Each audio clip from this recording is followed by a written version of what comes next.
it going, guys? Today I'm going to be taking you through making some pizza dough. I've seen this wrong a lot of different places, but I have my Nona's recipe here.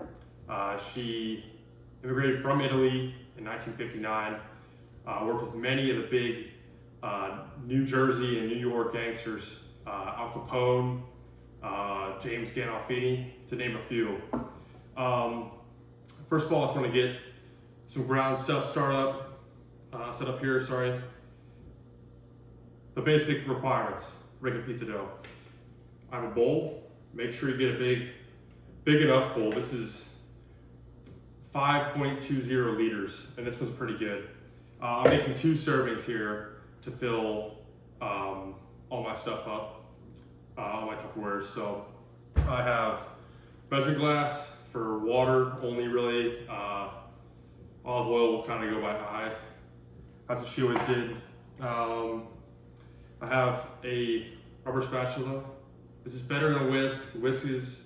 Whiskers, they don't work very well with this. It gets too thick, and these can get up around the dough and around the sides of your bowl here. Then I have this proofing box. Usually I would use Tupperware, but this works way better. And then a scale, because Nona only used metric. She didn't use US standard made up, measurements. We straight, in our family, we used grams and teaspoons, which I'm pretty sure teaspoons is universal, but yeah, so I'll get into mixing the dough up and show you the ingredients and the recipe. Okay guys, so starting out here, I have our bowl on a scale, and that's where we're gonna be measuring this thing. Basically, we're pouring all our dry stuff in first. That's what I like doing, and then we'll pour our water and olive oil in last, and then start mixing. So to start out here, I'll show you guys the back of my very nice AMA membership card here, which I have, by the way, just point one thing out. I have more pins than someone of the likes of Hunter Romanoff. He just has nothing. 9-year member. Oh, that's actually an 8, sorry. Here's the recipe here. I'm not putting this in the description, so you guys will have to read that the best you can. It's all slitted out. There you go. Okay, so starting off here, we're gonna use some bread flour. Okay, on purpose. So we need 280 grams. So we'll pour that in.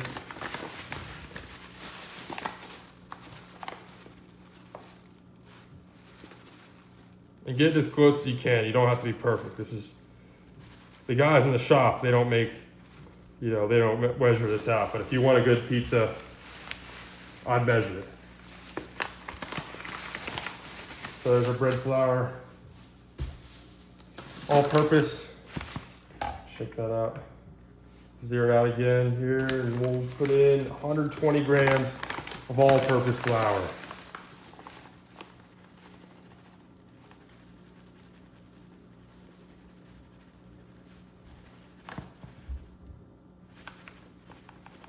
Oh shit.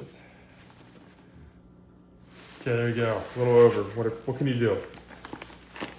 Okay.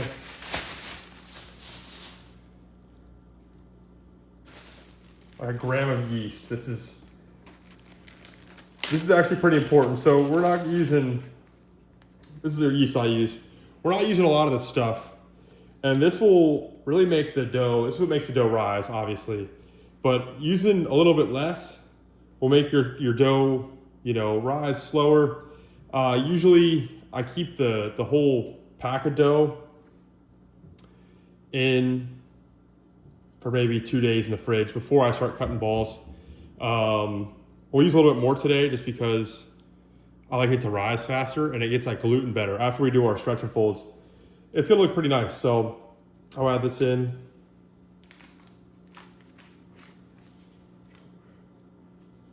There we go, that's good. Cool, yeah. And then not last, but 8 grams of sugar. Nona's handwriting is terrible, I'm sorry, so if I get this wrong a little bit, it's not my fault. Right from the boot. There you go. That's the salt. 10 grams of salt.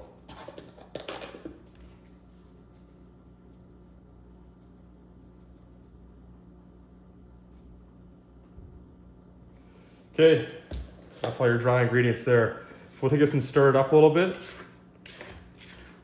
Give you a stir cam here. We're just letting this all get together. So I'll be right back with all the dry ingredients, the water and the olive oil. Okay, sorry boys, totally messed that up. So we pour our water in. I did double because we have a double batch here of dough.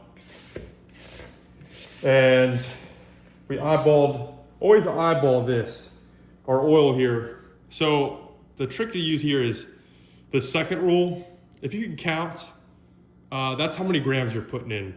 Now, you may ask yourself, well, Sam, why are we measuring liquids with grams? That's a good question. And that's what coming back to what Nona was saying was, she didn't agree with American culture and the standard measuring system, so we only use grams. I know this makes sense, but don't question Nona. If you do, big problems there. But I poured a little bit in with my new piece of technology here, and pretty much you just get around with your spatula. You really work that dough around until it gets into a point where good enough ball, you can start really working this with your hands. Now, let's say you're sitting here and it looks like right now, oh, there's not enough stuff in there. Really, this will get really sticky.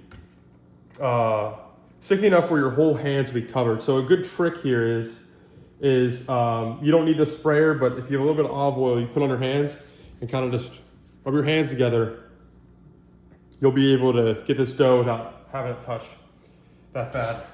Move this out of the way here. This is the messiest part of the whole thing. Besides the actual act of making the pizza, this is the most insanely messy. And I honestly recommend putting this onto the table once everything's mixed together in the bowl. So we'll also, at this point, we're gonna prep our box, whatever you're keeping your pizza in, Tupperware. If you're doing this, we're doing a dough ball first, so get a really big Tupperware to start off, and then you get those little small ones. I have an example for you here. I use two different ones. If you have a bunch of money, use this Pyrex, very nice. And you're able to see clearly how much it's rising in there. Always use the circle ones for pizza dough. After you get it out of the main phase, the big phase here, put it in the circle ones. It's gonna make it way easier when you're actually making the pie. Also, budget option. Honestly, these are great. Super good, Rubbermaid. But if you wanna look fancy, you have like your boss coming over, use a nice Pyrex. Okay, so put that back fast. Keep on mixing here. Just really get it around. Some people tell you, oh, your dough should be this temperature while you're making it. That's a load of shit. Don't listen to that. So we're pretty good here. So move my spatula to the side here. Keep a good open workspace. This water here, you should get that out. You don't want extra water, even though it helps. And that's good enough for me. Cool. So we'll get in the bowl a little bit. You're gonna go fold over, palm, fold over, palm, fold over, palm. Now see how my hand's already sticking up? You wanna get all that off. You should wash your hands all the way through. I will get a rag going here, but the trick is, oh man, this will get way worse. This is like not that bad. So what you want to do here is, and you can do multiple coats. Doesn't really hurt the pizza, especially if you put less than you should have of olive oil. Take your hands, little light dust here, get it on your hands, and now go to work that dough. Now you want this dough to be pretty wet. It's a wet dough. Get the camera view in here. Can't do it both at the same time, but I'll try. Okay, we're getting more. Wipe it off. Okay, I'm gonna finish this and I will show you the finished result here. Okay, so here's our final product. I'll move it in the screen here. That was super wet because I put a bunch of olive oil on my hands. So you want it at this state right before you put it into your container. So before you do that though, take your container, you can pour it out, or if you have a sprayer like this, you can use a sprayer. It weighs you with a sprayer. You don't want too much. We're gonna spray the inside of this. Just lightly spread it around. Now this is gonna prevent it from sticking to the side of the container when you're doing some stuff. Your next couple steps here. This isn't the finished product here, right? We're gonna take it and we're gonna make it 100 times better. So get that sheen off it. You're just working around a little bit. And see how sticky that is? That's why we're using olive oil, guys, on your hands. So once it looks around, see that? Oh man. Right around there. Holy sh. Make it look pretty. Take it up. You're gonna smack it right in the middle here of your box. Now, this part's important. So, and I'll show you guys. We're taking this here, putting it in the fridge, set a timer for a half hour, and come out, and we just stretch and fold. It's pretty much, it's just taking it, folding it, all four sides. This is just building gluten up, so when you have it, you know, in your container, it'll be way better, stretchier. You can toss it, you know, fold it around. It won't just snap on you as soon as you have it in there. So, pretty up your dough, make it look nice for the fridge. Make sure it's not moving around a little bit here. We're gonna seal it. This is a stage it's gonna be at for the next probably 3 or 4 days. So I'll turn the timer up and I'll show you guys the stretch and fold. And then I will be back to show you making the dough balls. And yeah, so here is stretch and folds. Okay guys. I have the dough here after a half hour. It's look like this. So we're doing some stretch and folds and some window pane tests here. So first, start off, wet your hands. That's the first step.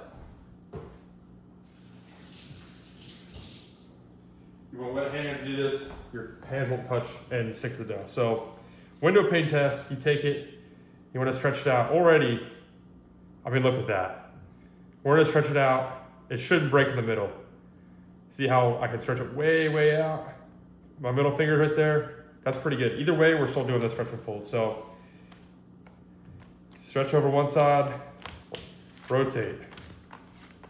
Stretch from one side. You're doing full flips here. Then I press it down, meeting the edges together. Stretch over, press, flip over again, press down.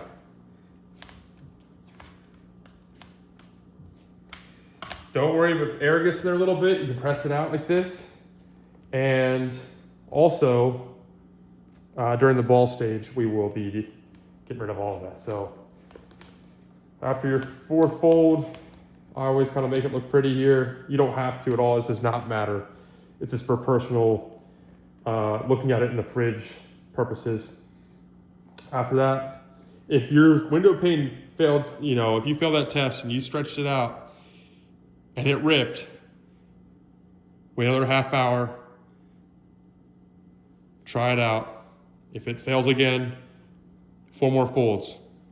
Sometimes it takes 2 or 3 times. I usually do it 3 times just to be safe, build more gluten up, and you get a really stretchy dough. Then you can do a lot with the dough, and you're not worrying about you know, ripping the dough or something happening. So that's it for the main part. This is step one. And after this, I'll show you making dough balls, and then after dough balls, we'll make a pie together. So I'll see you guys in the dough ball stage. Hey guys, this went way too over what I thought I was gonna go. So this will be part one here. So thanks for watching. I already posted a part two with using the dough to make a pizza. Anyway, follow me on Instagram, TikTok. It'll be all in the description below. And I will get that part two posted with actually making the pizza. So thank you so much for watching.